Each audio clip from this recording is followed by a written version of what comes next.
Bueno, gracias Manu por invitarme. En realidad no me invitó, yo me invité. Yo te pedí estar. Así que nada, gracias por nada. Bueno, igual agradezco igual. El lugar es muy lindo, la música muy linda, los compañeros son muy lindos, tus zapatos son muy lindos. Lo voy a haber prestado. Bueno, voy a leer algo que escribí para hoy, que se llama, siguiendo un poco el juego de Manuel, ¿qué es un hospital? ¿Qué es un hospital? Antes que nada quiero aclarar que estoy en esta presentación en calidad de amigo y lector, lo que no implica que sea amigo o lector de calidad. Pero repito, es como amigo y lector que voy a hablar. Hay una actitud que atraviesa las producciones de Manuel Murillo, una actitud de hospitalidad. Pero la palabra hospitalidad es una remera de mangas largas. Y como ya estamos en la temporada primavera-verano, voy a acudir a su versión de mangas cortas. La hospitalidad se transforma en hospital. Fue en el Hospital Ameguino, o más precisamente, Centro de Salud Mental número 3, Arturo Meguino, donde lo conocí a Manuel y empecé a ser su amigo y lector.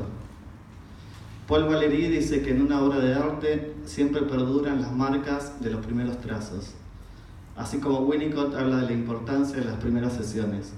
Por eso voy a contar ese primer encuentro hospitalario para luego dejarnos llegar a este libro. Recuerdo que yo pasaba el tercer año de la concurrencia cuando Patricia Puch me dijo que había ingresado un concurrente varón. Me alarmé por la nueva situación. No solo un nuevo integrante, sino varón. Cosa rara en nuestro ámbito. Frente a esa alerta que recogía mis pasiones más bajas y mis ambivalencias más altas, yo me decía, tranquilo Gastón, vos ya sos concurrente de tercero.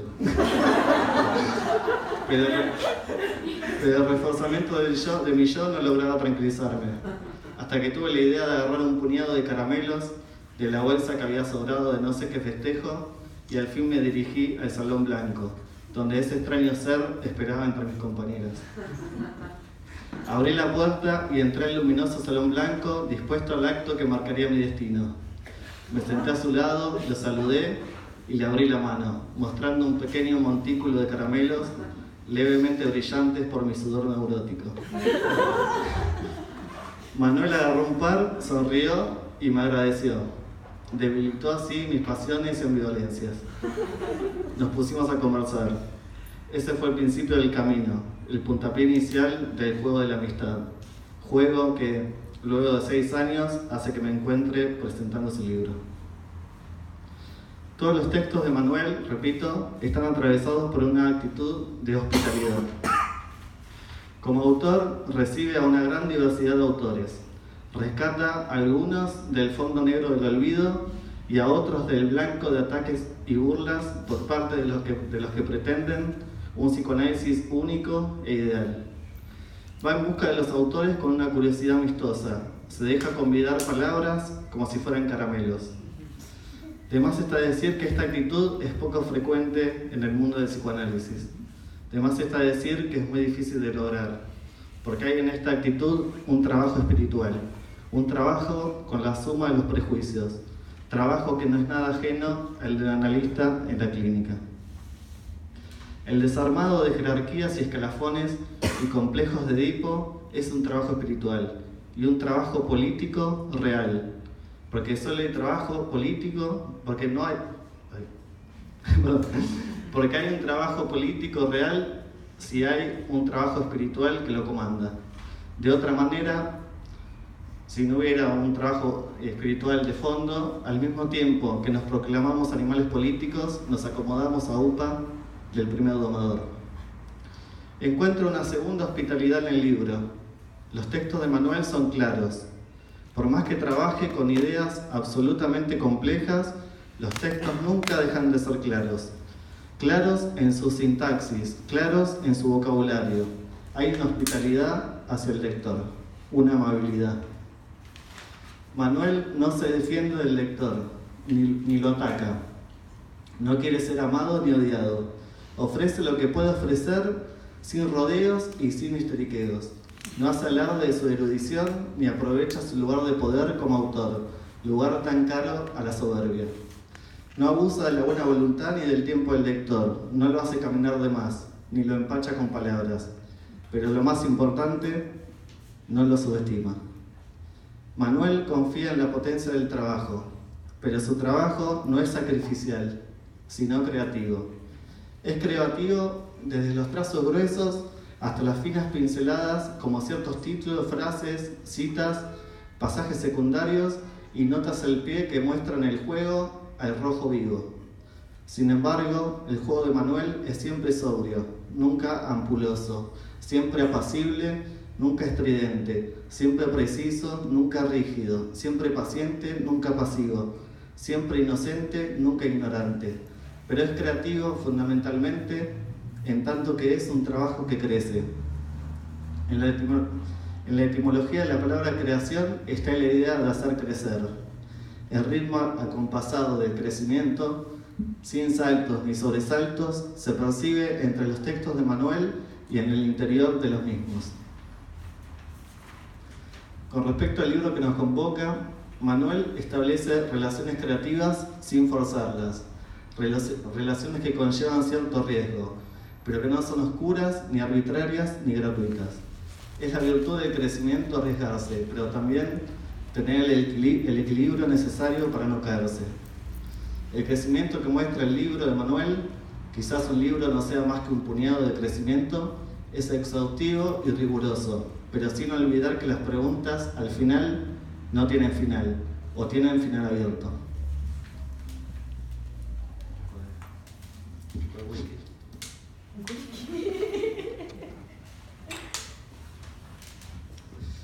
Por último, encuentro una tercera hospitalidad, porque como dijo Lacan, no hay dos sin tres. La tercera hospitalidad es aquella que crece en el suelo fértil de un hospital público. Toda obra deschaba su origen, su motivación, y si bien el libro que nos convoca es un libro teórico, es visible que lo causa el quehacer práctico. ¿Qué hacer frente al paciente? ¿Qué hacer con los conceptos psicoanalíticos frente a un paciente? ¿Qué hacer con una teoría frente a la vida? Cualquiera que haya atravesado una concurrencia, luego del enclaustrado pasaje por la facultad, sabe, por más que reniegue, que la práctica siempre es una experiencia de estar fuera de casa o una experiencia de desnudez. Y las marcas de la desnudez son las más preciadas joyas que pueda lucir la teoría. Por eso aprovecho este espacio para celebrar el espacio de concurrencia que transitamos muchos de los que estamos acá en el hospital público. Para terminar, me permito adentrarme un poco más en el libro y decir que Manuel hace un trabajo artesanal con las raíces de una hipótesis, raíces que él llama hilos y líneas, y ubica a Lacan en una multiplicidad de autores y en una multiplicidad de Lacanes, dejando el principio de identidad del lado del falso self y dejando a Lacan del lado del juego. Pensando a Lacan como un gran jugador. Lejos de ubicarse en el lugar del muerto en el juego, Lacan ocupó el lugar de jugador. A fin de cuentas, el que se hace el muerto está jugando. No hay posibilidad de evitar el juego. Y Lacan no solo no lo evitaba, sino que fue un gran jugador de ese juego amplio, diverso y excitante que es el psicoanálisis.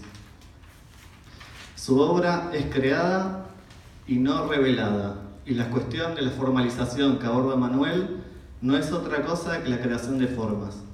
Dar forma a algo, dice Manuel en su libro. Dice Lacan adentro del libro de Manuel: el hombre es formador de mundo. Digo yo, ¿no es acaso la dirección de la cura buscar la forma de? ¿No es acaso el hallazgo de la forma lo que permite la inscripción de la castración? ¿No es acaso la alegría de la forma lo que nos permite sobrellevar el gran duelo? ¿No es acaso el trabajo de escritura en Manuel una forma de vida?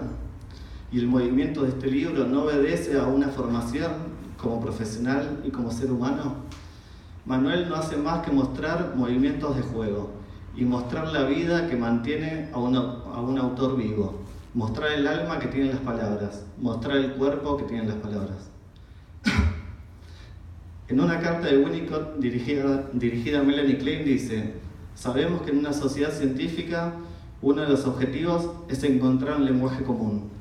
Sin embargo, este lenguaje debe mantenerse vivo, ya que no hay nada peor que un lenguaje muerto. Para concluir, me parece importante aclarar que esta es una tarde de homenaje, pero también de desafío. Para homenajear y desafiar a Manuel hemos venido.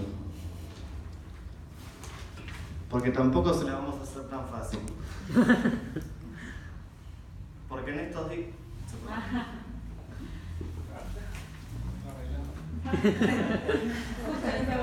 Justo cuando acá te desenchupaste.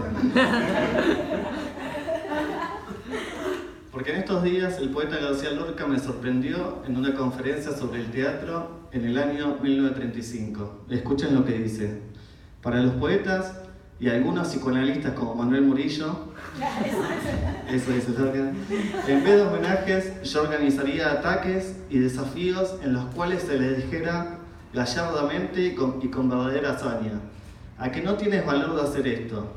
¿A que no eres capaz de expresar la angustia del mar en un personaje? ¿A que no te atreves a contar la desesperación de los soldados enemigos de la guerra? Yo le diría esta tarde-noche a Manuel, como ya le he dicho en otras mañanas: ¿a que no eres capaz de expresar la angustia del mar en un paciente? ¿A que no te atreves a contar la desesperación de los sujetos enemigos de la guerra? ¿A que no te atreves a mostrar la primera primavera del mundo, que es el amor adolescente? ¿A que no te atreves a dar cuenta del último otoño en el mundo, que es el dejar caer? ¿A que no te atreves, ya que las palabras tienen cuerpo y alma, a hacerlas bailar? ¿A que no te atreves, Manuel, a ayudarnos a construir un psicoanálisis cada vez más real y cada vez más increíble?